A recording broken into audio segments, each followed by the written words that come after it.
Element అంటే ఇందులో first రోలో ఫస్ట్ ఎలిమెంట్, సెకండ్ రోలో సెకండ్ ఎలిమెంట్, థర్డ్ రోలో థర్డ్ ఎలిమెంట్, ఫోర్త్ రోలో ఫోర్త్ ఎలిమెంట్.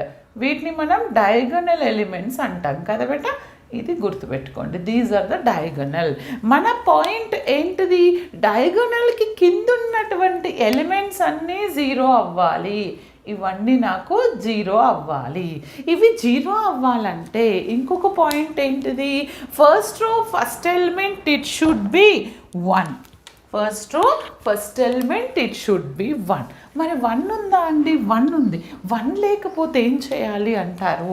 ఒక్కొక్కసారి ఇక్కడ 1 ఉంది కదా, ఇక్కడ 2 ఉందనుకో, ఇంటర్చేంజింగ్ దీస్ 2 రోస్ అది చేయొచ్చు, లేదా డివైడింగ్ చేయొచ్చు. ఓకే, దాన్ని 1 చేసుకోవడానికి ఈజీ ఉంటుంది. ఎందుకంటే ఇది ఒక్కటి 1 ఉంటే ఇప్పుడు దీనికి కింద ఉన్నటువంటి ఈ 3 ఎలిమెంట్స్ నేను 0 చేస్తాను ఒక ఆపరేషన్ యూస్ చేసి.